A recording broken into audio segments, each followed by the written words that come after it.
এই পাশে পাহাড় রয়েছে। এই পাশের ভিউ কিন্তু খুবই সুন্দর লাগছে।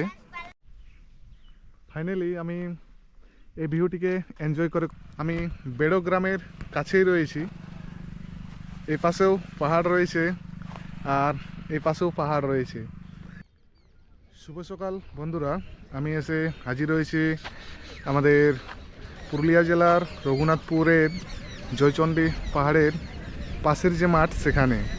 আর কী জন্য এই মাঠে এসে হাজির হয়েছি অবশ্যই সেটা আপনাদেরকে বলবো। তো আমি আজকে ট্রেক করে এই যে ব্যাকগ্রাউন্ডে যে পাহাড়টি দেখতে পাচ্ছেন সেই পাহাড়ে কিন্তু উঠে যাব এবং সেই মুহূর্তগুলো আপনাদের সঙ্গে শেয়ার করব। তো আমি প্রথমবারের জন্য ভিডিওগ্রাফি করছি এই জয়চণ্ডী পাহাড়কে কেন্দ্র করে। এর আগে 2013 সালে এসেছিলাম এখানে, কিন্তু সে সময় আমি ভিডিওগ্রাফি করিনি। তো যাই হোক, আপনারা সাথে থাকুন। আমি শেষমেশ এসে হাজির হলাম যেখান থেকে সিঁড়ি শুরু হয়েছে সেখানে। আর এবার আমার ট্রেকিং শুরু হবে। আজকের এই যে ট্রেকিংয়ের অভিজ্ঞতা তা কিন্তু সম্পূর্ণ আলাদা। এর আগে যতগুলো আমরা ট্রেকিং করেছি প্রত্যেকটাতে কিন্তু পাহাড়ি রাস্তা ছিল, বাট এখানে কিন্তু সিঁড়ি রয়েছে। তো এই সিঁড়ি বেয়ে আমি ওপরে উঠে যাব।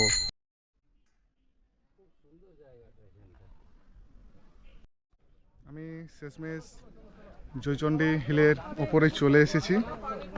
আর এই হচ্ছে আমার চারিপাশের ভিউ, যেটি আপনারা অন স্ক্রিন দেখছেন। এই পাশে একটি পাহাড় রয়েছে আর এই পাশে পাহাড় রয়েছে। এই পাশের ভিউ কিন্তু খুবই সুন্দর লাগছে। আর দূরে রঘুনাথপুর শহর।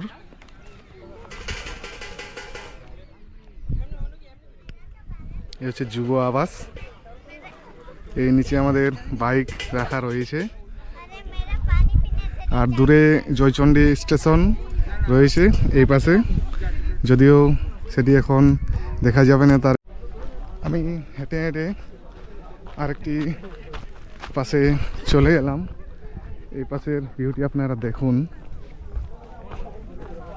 আমি অনেক জায়গাতে বেড়াতে গিয়েছি, বাট আমাদের বাড়ির এত পাশে হওয়া সত্ত্বেও আজ দীর্ঘ 13 বছর পর আমি রঘুনাথপুরের জয়চণ্ডীতে এসেছি। এ হচ্ছে সামনের ভিউ, দেখার মতো ভিউ রয়েছে। আপনাদেরকে চলুন এবার একটি ওয়াচ টাওয়ার দেখাই। যে ওয়াচ টাওয়ারটি গড়পঞ্চকোট রাজাদের আমলে নির্মাণ করা হয়েছিল। এখনও কিন্তু এর কিছু অংশ রয়েছে, যদিও জায়গাটি অনেকটি ক্ষতিগ্রস্ত হয়েছে। বাট এই জায়গাটি আপনারা দেখতে পেয়ে যাবেন জয়চণ্ডী পাহাড় ট্রেক করে করে পাহাড়ের উপরে ওঠার সময়। অনেকটাই সময় এখানে কাটালাম। এবার সময় চলে এসেছে এখান থেকে বেরিয়ে পড়ার। এই পাশেও দেখুন পাহাড় রয়েছে, ছোট্ট ছোট্ট দুটো পাহাড় রয়েছে। ভিউ কিন্তু খুবই সুন্দর লেগেছে। তো আমি মোটামুটি ঘর থেকে 60 কিলোমিটার দূরে চলে এসেছি শুধুমাত্র এই মুহূর্তটিকে উপভোগ করার জন্য। আজকে আরও কয়েকটি জায়গা রয়েছে, সেগুলো আপনাদের সঙ্গে আমি ওই মুহূর্তগুলো ভাগ করে নেব। তো এখন খুব তাড়াতাড়ি এখান থেকে বেরিয়ে পড়তে হবে।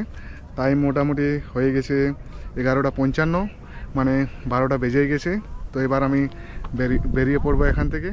এই ছিল আজকের জয়চণ্ডী পাহাড়ের ছোট্ট মুহূর্ত।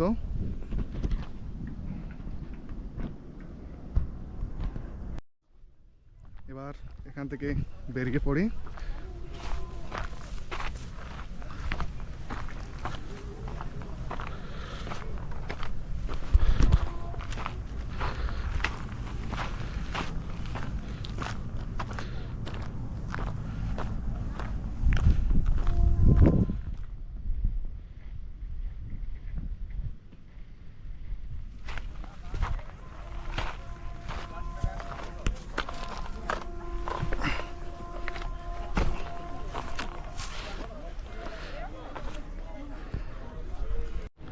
যেখান থেকে আমি আমার যাত্রা শুরু করেছিলাম, মানে হাঁটা শুরু করেছিলাম, সেখানে এসে হাজির হয়ে গেছি। এখানে দেখুন আমার বাইক রয়েছে, আরও অনেক মানুষজন আসছেন। ছোট্ট একটি ট্রেক ছিল এই পাহাড়ে। তো যাই হোক, এবার আমি বেরিয়ে পড়ব বেরো পাহাড়ের উদ্দেশ্যে। বেরো পাহাড় আমার কাছে সম্পূর্ণ নতুন। তো দেখা যাক গিয়ে কি করতে পারি কি করতে না পারি সেটি সময়ে বলবে। তো আপনারা সাথে থাকুন আর এই মুহূর্তগুলোকে আপনারা উপভোগ করতে থাকুন। আমি এক্সপ্লোর করতে করতে এখন এসে হাজির হয়েছি বেড়ো পাহাড়ের সামনে। আর এই ভিউটি আপনারা দেখুন, সামনে যে পাহাড়টি, ওই পাহাড়টি হচ্ছে বেড়ো পাহাড়। আমি বাইক নিয়ে বেড়ো পাহাড়ের একেবারে সামনে চলে এসেছি। যে পাশটিতে আমি এসেছি সেই পাশে একটি বিরাট পুকুর রয়েছে। পুকুরে প্রচুর পাখি, পরিযায়ী পাখি প্রচুর রয়েছে। আমি ওই দূরের যে রাস্তা দেখতে পাচ্ছেন, জুম করে দেখানোর চেষ্টা করব। ওখানে দেখুন ডেকোরেটার্সের কিছু মাল রয়েছে যেগুলো শুকনো হচ্ছে। ওই রাস্তা দিয়ে আমি এসেছি। এখানে আমার বাইক রাখা রয়েছে। বেড়ো পাহাড়েরই একটি অংশ এটি।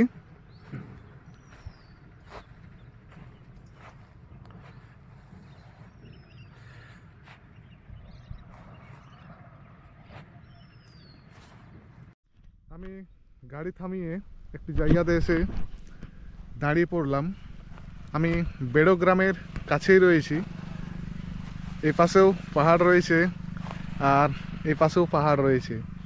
তো এই পাশের পাহাড়টিকে দেখার জন্য আমি গ্রামের রাস্তাতে অনেকটাই ঘোরাঘুরি করার পর আমি নিজের যে রাস্তা তা কিন্তু খুঁজে পেয়েছি। অনেক বড় গ্রাম, আর যেহেতু প্রথমবারের জন্য এলাম তাই রাস্তা খুঁজে পেতে কিছুটা অসুবিধা হবে, এটি স্বাভাবিক ব্যাপার।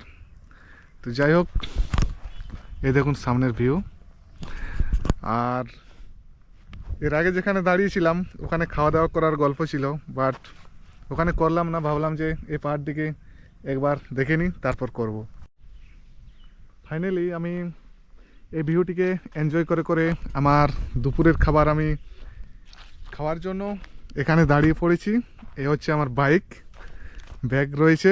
ব্যাগ থেকে দুপুরের খাবার বলতে আমি আমাদের ইন্দকুড়ি থেকে মানুষের দোকান থেকে কিছু খাবার এনেছি। জল রয়েছে, সামনে মন্দির। এই গাছের ছায়াতেই দুপুরের খাবার আমি সেরে নেব এবং তারপর আমার আজকের যে ট্রাভেল বা ট্রিপ যেটাই বলুন না কেন সেটি আমি কিন্তু কন্টিনিউ করব।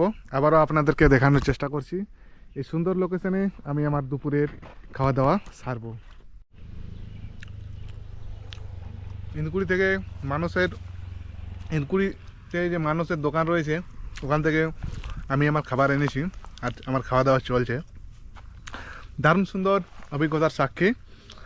আর একা একা অর্থাৎ সোলো ট্রাভেল করার অভিজ্ঞতা কিন্তু সম্পূর্ণ আলাদা হচ্ছে। কারণ যখন কারো সাথে ট্যুরে যাওয়া হয় বা ট্রাভেল কিংবা ট্রিপে যাওয়া হয় তখন এর অভিজ্ঞতা একরকম হয়, আর এভাবে একা একা ঘুরে বেড়ানোর অভিজ্ঞতাটি সম্পূর্ণ আলাদা। তো যাই হোক, আমি খাওয়া দাওয়া চালিয়ে যাই।